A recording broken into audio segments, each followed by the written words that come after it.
बिहार में पंचायत चुनाव होने जा रहा है और इस बार का पंचायत चुनाव पिछले सारे चुनावों से भिन्न प्रकृति का है।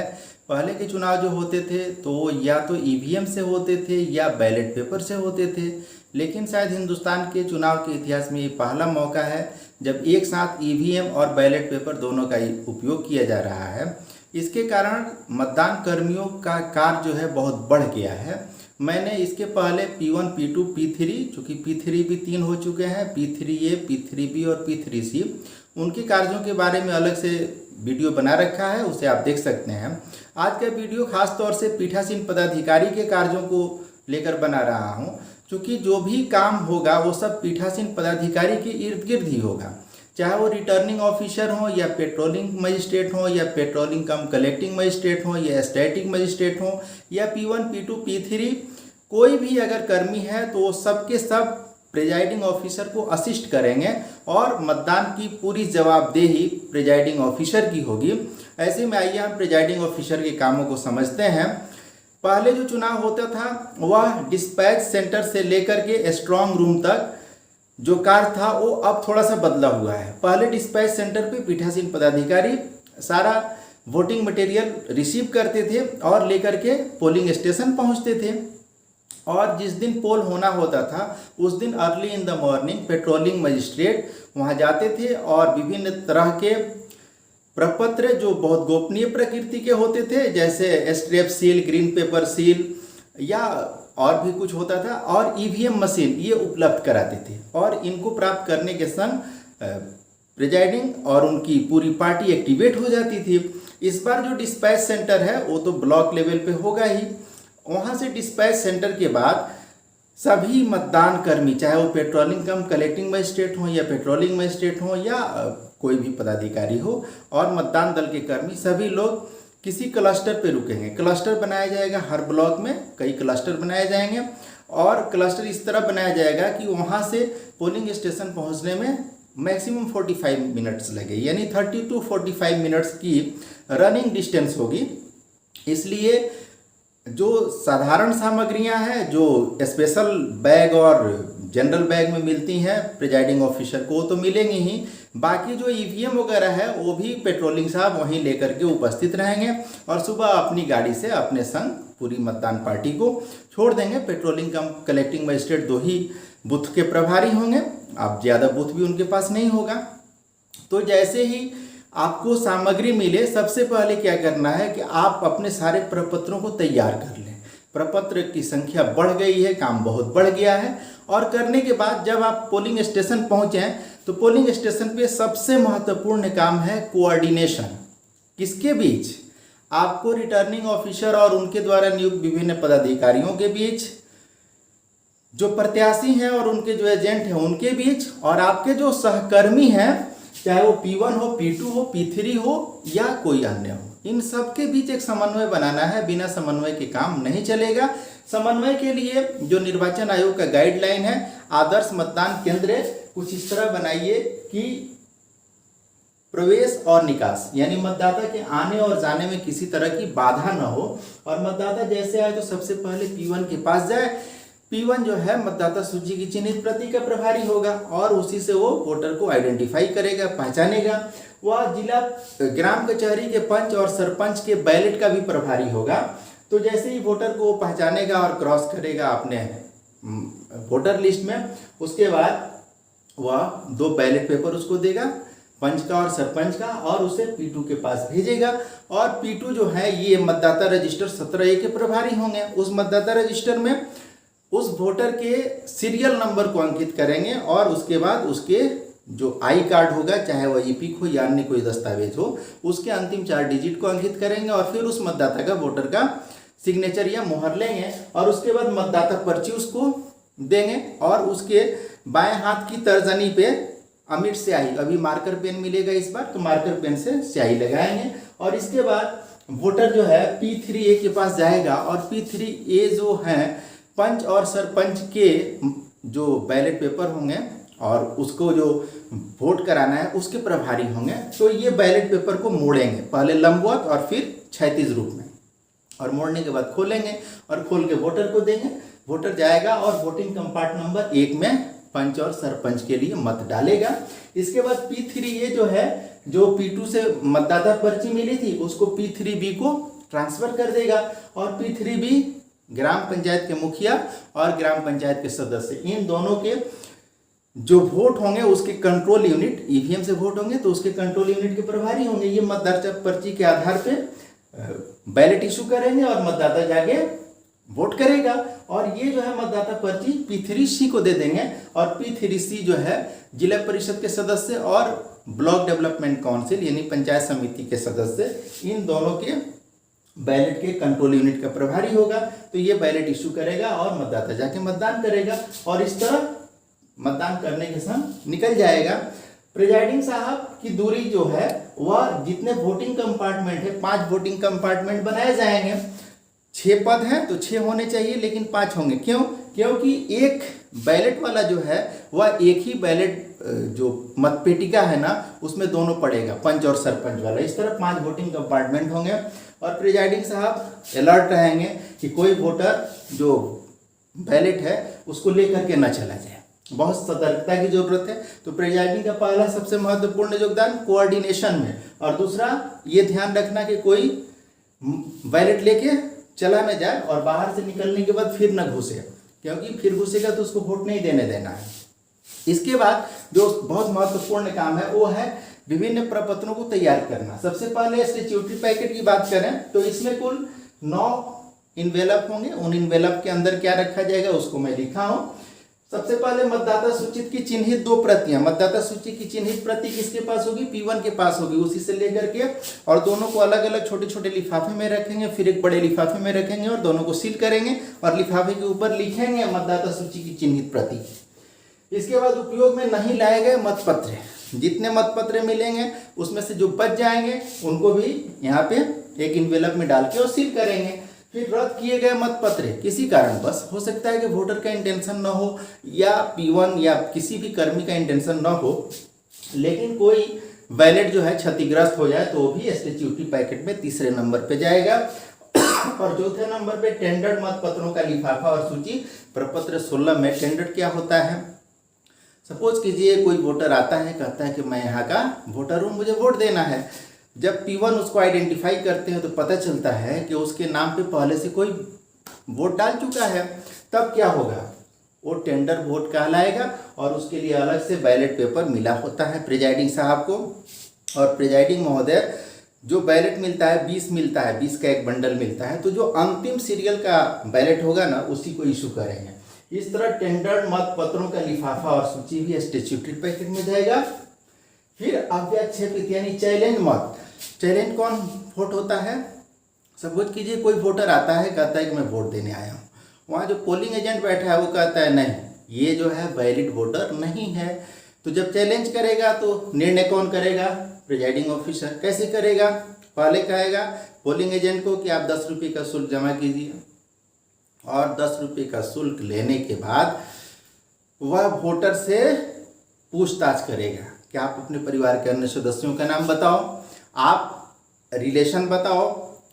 अगर वो सारे सवाल के जवाब सही देता है, कोई वैलिड आई कार्ड भी देता है और पता चलता है कि वैलिड है, तो उसका वोट पड़ेगा और इनकी यानी पोलिंग एजेंट जो है उनकी 10 रुपये की राशि जब्त कर ली जाएगी। अगर पता चलता है कि वह गलत वोटर है तो उसे पुलिस के हवाले कर दिया जाएगा।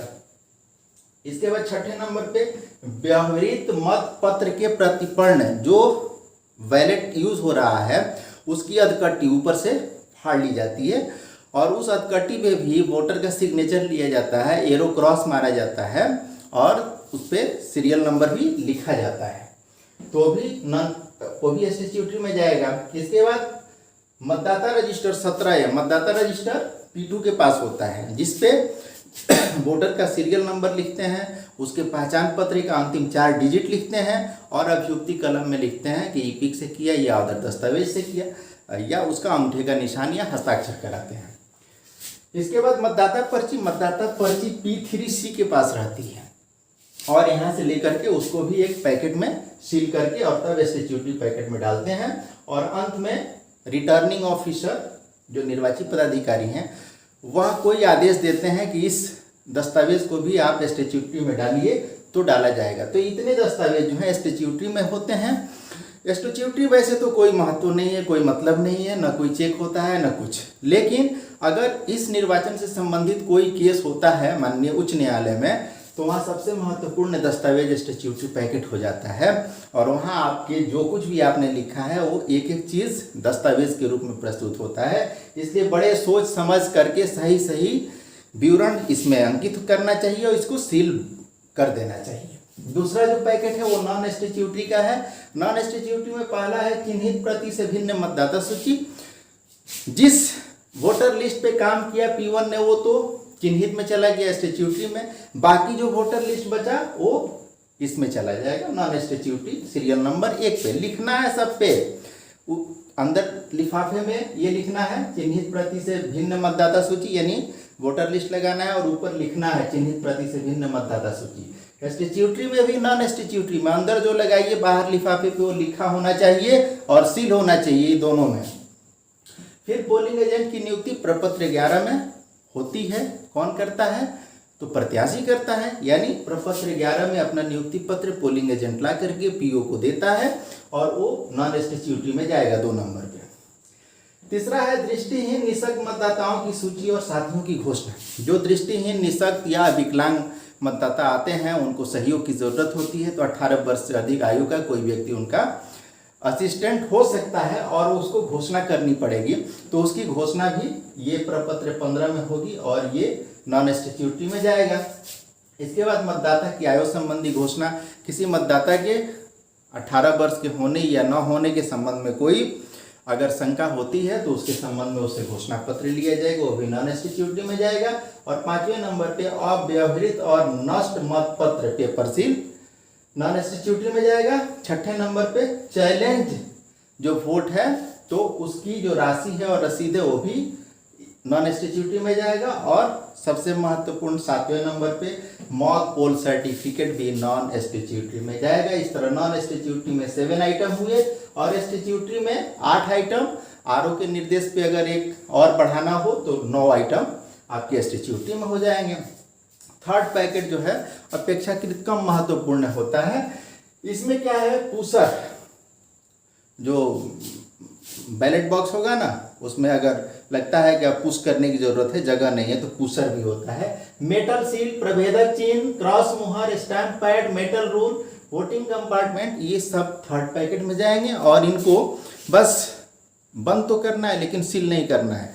जरूरत पड़ेगी तो इसको चेक किया जा सकता है। सबसे महत्वपूर्ण है, अभी तक फर्स्ट सेकंड थर्ड पैकेट जो था इससे जमा करने में कोई बाधा नहीं है, ये दूसरे उद्देश्यों के लिए था तीनों पैकेट। सबसे महत्वपूर्ण ओपन पैकेट, खुला पैकेट, ये चौथा पैकेट है। इसमें देखिए सबसे पहले सील बंद पोल्ड ईवीएम, जो ईवीएम मशीन है आफ्टर वोटिंग आप उसको क्लोज करेंगे, क्लोज करने के बाद उसको सील करेंगे और सील करने के बाद जिस केस में कैरी बॉक्स होता है ना फाइबर का जिसमें आया था उसी में लगाएंगे, एड्रेस टैग लगाएंगे और इसको ले जाकर के जमा करेंगे। दूसरा सील बंद मत पेटिकाएं, क्योंकि इसमें ईवीएम के संग मत पेटिकाएं भी हैं तो वो भी सील बंद रूप में जाएंगी। इसके बाद मत पत्र लेखा, बहुत महत्वपूर्ण दस्तावेज होता है। कितने वोटर थे, उसमें कितनों ने वोट दिया, कितनों ने वोट देने से इनकार किया, ये सारी चीजें मत पत्र लेखा में जाएंगी, प्रपत्र 17 में और 2 प्रति में जाएंगी। चौथा दस्तावेज है पेपर सील लेखा। जितने पेपर सील मिले थे ना ईवीएम को या जो मत पेटिका है उसको सील करने के लिए, चाहे ग्रीन पेपर सील हो या स्ट्रेप सील हो या स्पेशल टैग हो, उन सब का लेखा देना है। किस क्रम से किस क्रम तक का था, उसमें कौन सा हमने यूज किया, कौन उसमें क्षतिग्रस्त हो गया, किसको हम रिटर्न कर रहे हैं, ये सारी चीजें पेपर सील लेखा में जाएंगी। जिसके बाद पीठासीन पदाधिकारी की डायरी, चुनाव कराने में सबसे महत्वपूर्ण दस्तावेज पीठासीन पदाधिकारी की डायरी होती है और एकमात्र यही ऐसा दस्तावेज है जिसमें पीठासीन को अपने हाथ से अलग से लिखना पड़ता है कि मतदान शांतिपूर्ण संपन्न हुआ। अगर नहीं लिखते हैं तो सारा करा धरा बेकार चला जाएगा। पीठासीन पदाधिकारी की डायरी में सारी बातों को बड़े ध्यान से लिखने की जरूरत होती है, सोच समझ कर लिखने की जरूरत होती है। पीठासीन की घोषणा चुनाव के शुरू होने के पहले, चुनाव के बीच में और चुनाव के बाद पीठासीन पदाधिकारी को घोषणा करनी होती है। निर्धारित प्रपत्र होता है, ये भी ओपन जाता है, इसका भी चेक किया जाता है। विजिट शीट वह होता है जिस पे कोई भी अधिकारी आता है, चाहे वो पेट्रोलिंग मजिस्ट्रेट हो या कोई ऑब्जर्वर हो या कोई भी हो, तो वो विजिट शीट पे अपना सिग्नेचर करता है और लिखता है कि मतदान हमने किस अवस्था में पाया। कोई सुझाव भी दे सकता है। इसके बाद वोटर टर्न आउट रिपोर्ट, कितने मतदाता हैं और उनमें से कितनों ने मत का प्रयोग किया, ये वोटर टर्न आउट रिपोर्ट में दिया जाता है। और सबसे अंत में चालान की प्रति, ये भी 3 प्रति में बना लेनी चाहिए। और ये सारे दस्तावेज अगर तैयार होंगे तब जाके मतदान की सारी सामग्री आप जमा कर पाएंगे। यहाँ मैंने बताया कि मत पत्र लेखा 2 प्रति में और पेपर सील लेखा 2 प्रति में। मेरा सुझाव ये है कि जो कुछ भी है, जो 1 प्रति में मांगा जा रहा है उसको आप 2 प्रति में बना लीजिए, और जो 2 प्रति में लिखा है उसको 3 प्रति में बना लीजिए। क्योंकि जब जमा करने जाते हैं तो जो नियम होता है उससे हट के भी वहाँ एक्स्ट्रा डिमांड हो जाती है। और ये देखिए, मत पत्र लेखा 2 प्रति में बनाना है, हर पद के लिए अलग अलग बनाना है।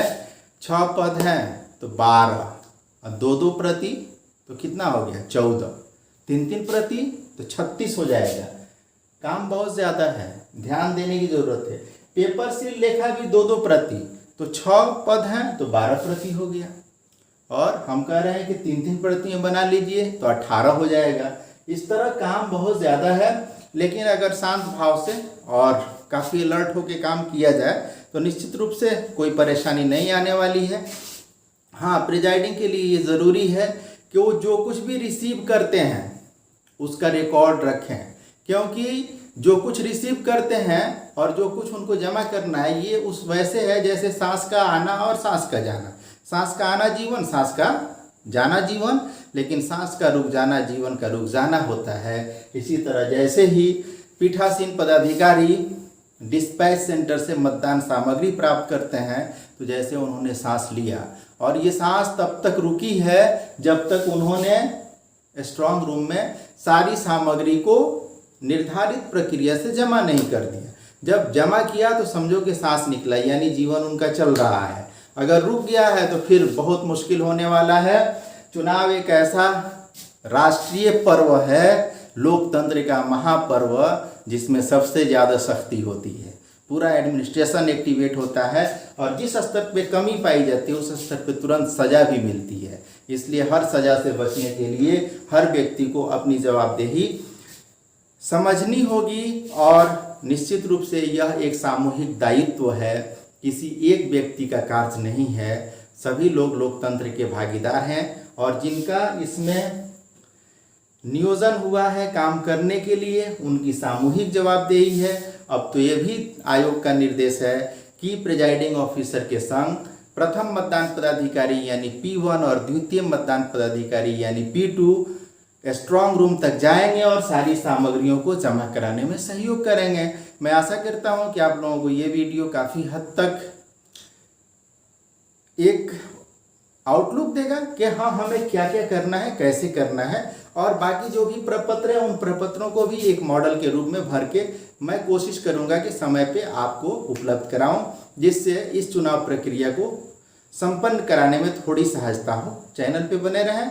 अब तक अगर सब्सक्राइब नहीं किए हैं तो सब्सक्राइब कर लीजिए, लाइक ज़रूर कीजिए, शेयर कीजिए। आपका भी भला हो, सबका भला हो। बहुत बहुत धन्यवाद।